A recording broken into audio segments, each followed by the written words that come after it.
Well, welcome everyone. My name is Zachary Finn and I'm the Education and Outreach Coordinator at the Seward House Museum in Auburn, New York. And tomorrow we'll have a video premiering titled Seward and Sea Change in the Aleutians. This is going to be a virtual program that you'll be able to find on our social media pages. But just before that's posted, we wanted to make a little bit of an introduction to ourselves, those of us who are involved in this video. So again, my name is Zach. I'm the Education and Outreach Coordinator at the Seward House Museum. Hello, everyone. I'm Thomas McLenigan. I'm the Education and Outreach Manager here at the Museum of the Aleutians in Unalaska, Alaska. Hi, I'm Karen. I'm our Collections Manager here at the Museum of the Aleutians.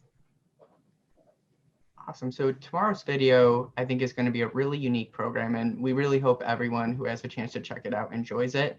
So just a little bit of the backstory and how it came about.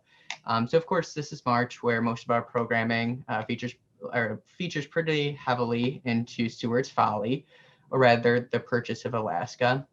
And with this video that we're pulling together, and Thomas and Karen will be able to speak to this much better than I'm able to, we really wanted to lean into the impact that this land transfer had on the First Peoples of Alaska, on anyone who was living in Alaska.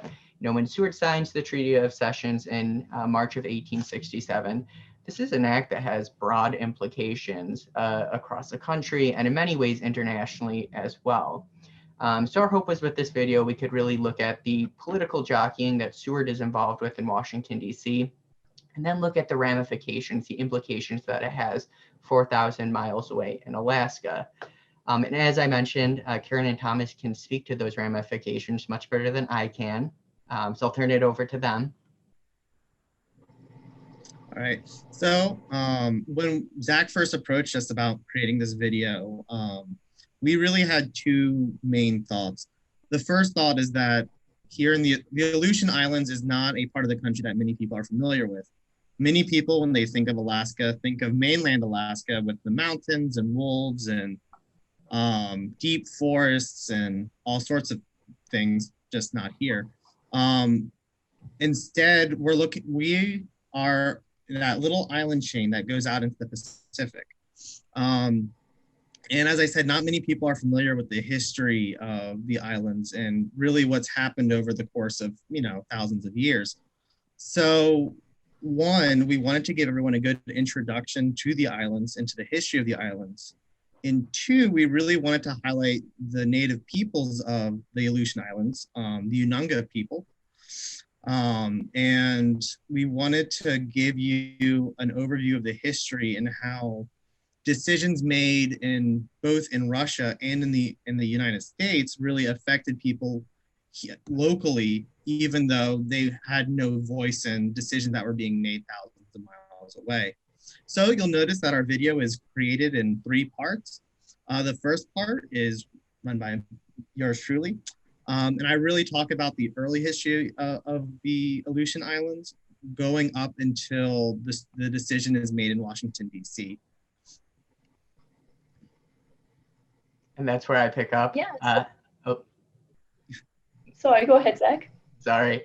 So then in that part of the video, that's where I pick up. I talk a little bit about Seward's role as the chief architect in the land transfer that comes to be kind of ridiculed for some time and then remembered as Seward's Folly, what it looked like in Washington, D.C., how he worked with Russian diplomat Edward D. Stokel after he got approval from Emperor Alexander II to make the land transfer to the United States.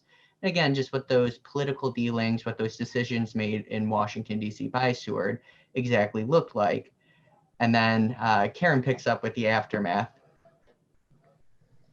Yeah, so I'll be getting to talk to you a little bit again about those decisions made in Washington, D.C.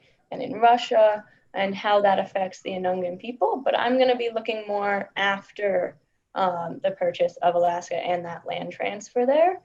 So we're going to talk more about some fur seal trade for a little hint of what's coming, and then a little bit more about just different policies that were again made thousands of miles away that affected the Unungan people here all the way up to present day. Awesome, and thank you, Thomas and Karen. And thank you for your involvement in this project. I think this video is going to be really interesting and adds a nice layer of nuance to a story that we typically tell at the Museum of Stewart's Folly by looking at the aftermath, by looking at the impact that it leaves behind. I really think it helps tell a layered and interesting story.